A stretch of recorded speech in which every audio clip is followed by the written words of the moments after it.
предложение Зеленского о том, что он согласен на проведение выборов и даже согласен поставить вопрос о мирных соглашениях и вынести это на референдум, но только по срокам объективно это получается конец осени.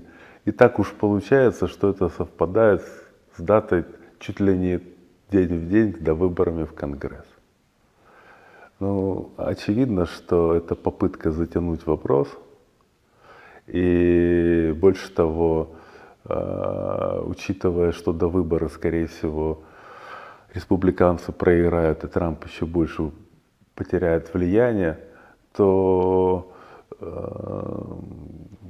если вопрос не будет решен до выборов, то потом, скорее всего, окно возможностей закроется. Такой способ не решать вопрос с миром.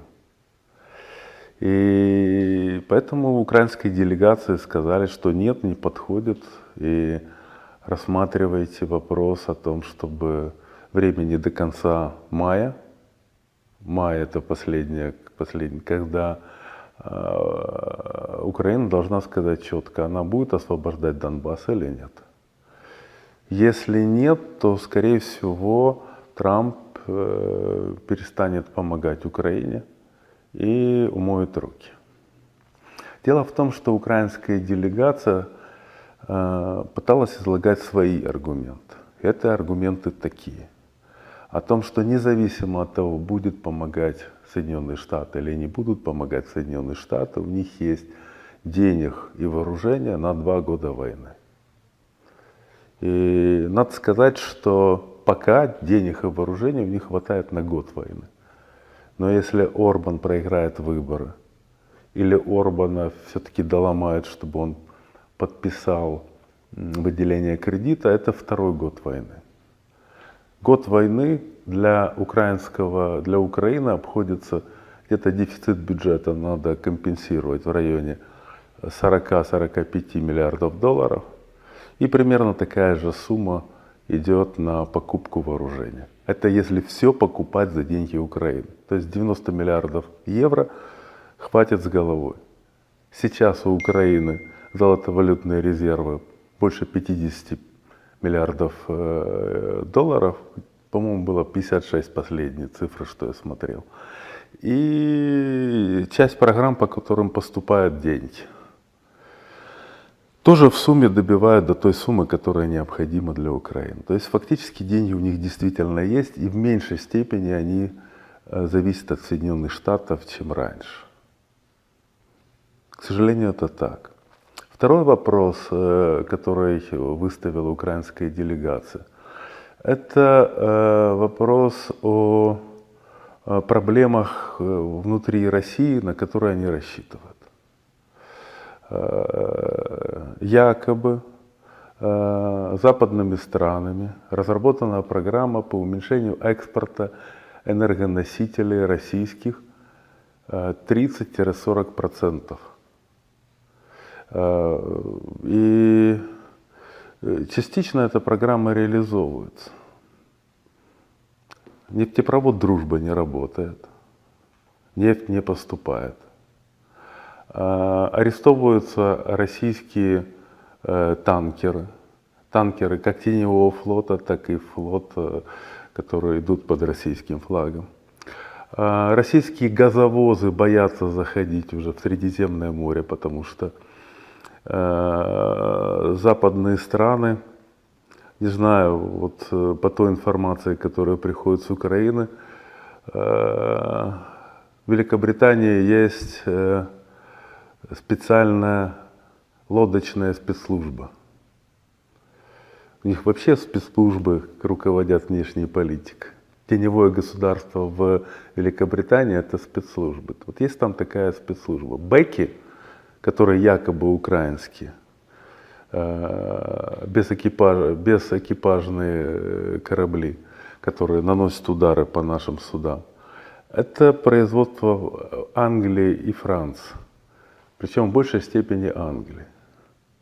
Так вот, не украинцы запускают в Средиземном море по нашим газовозам эти бэки. Их запускают западные спецслужбы непосредственно.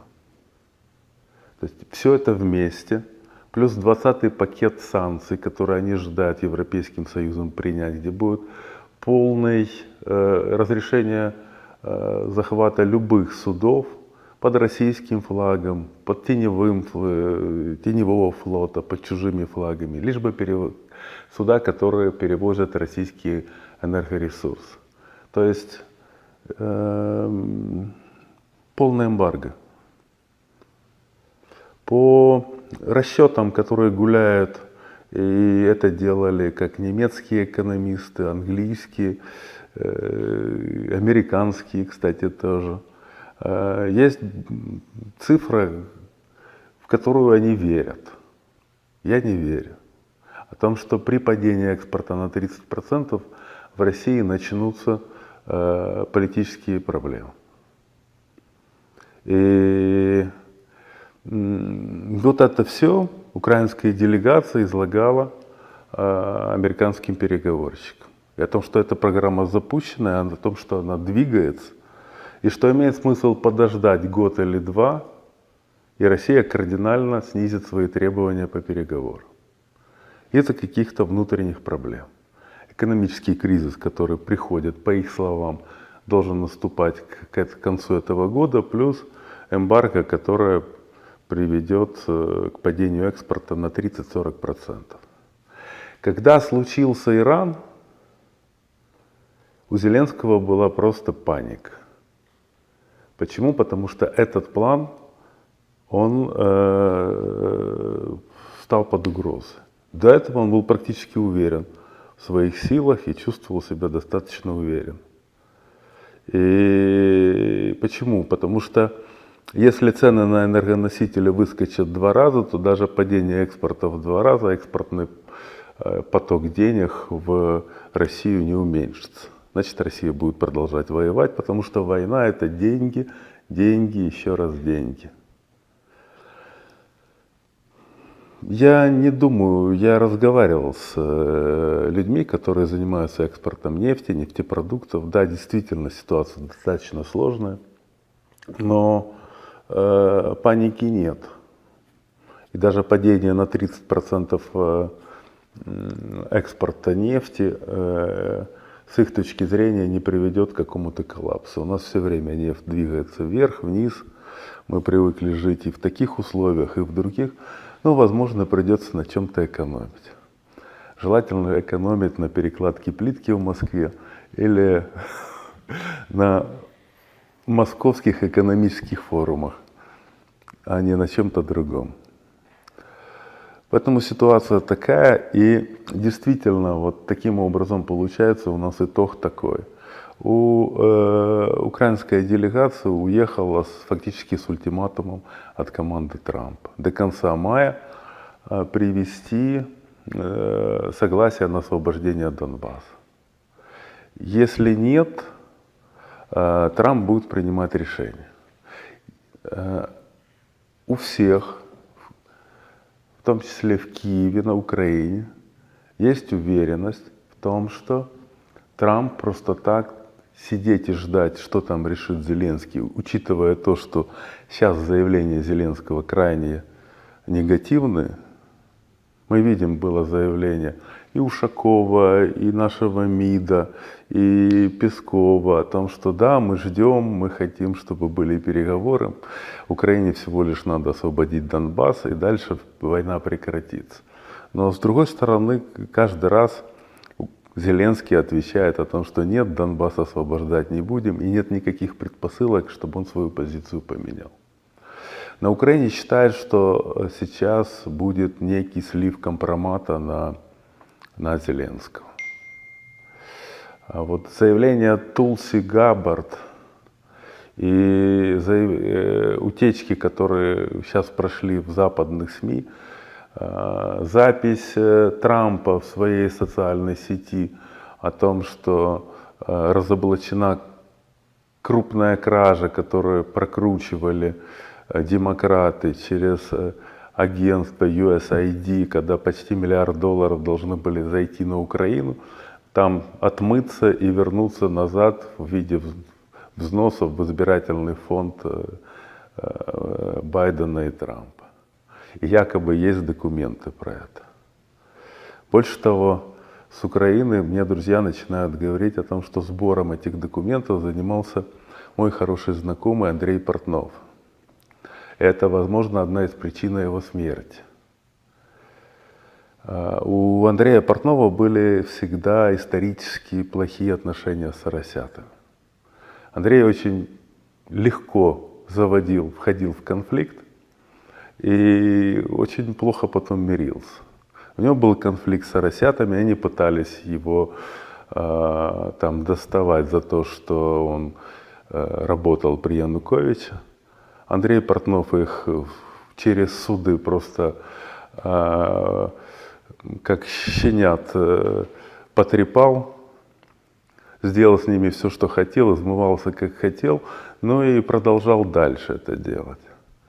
И в рамках вот этого противостояния якобы он собирал информацию о всех этих кражах и о всех этих злоупотреблениях и мошенничестве. Это деньги американских налогоплательщиков. Они, конечно, чрезвычайно интересны, и для американцев это сейчас было бы очень своевременно. И по той информации, которая есть, окружение Зеленского тоже к этому причастно. А есть еще даже информация о том, что некоторые люди из окружения Зеленского очень хорошо и добровольно сотрудничают с ФБР и дают показания по этим делам. Поэтому, может быть, это все вот в ближайшее время окажется в эфире. Очень бы хотелось, чтобы это было.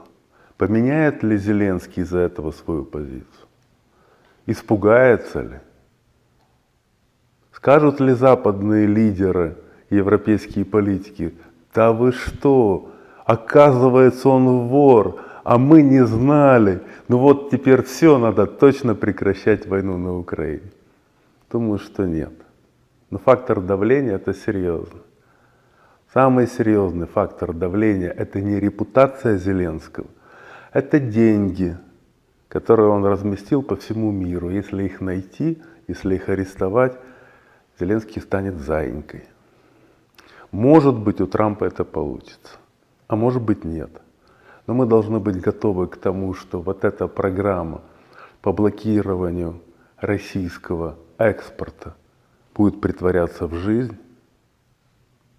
И мы должны быть готовы к тому, что Зеленский не согласится. И война будет продолжаться. И тогда следующее окно возможностей на прекращение войны откроется, чуть позже. Но не сейчас.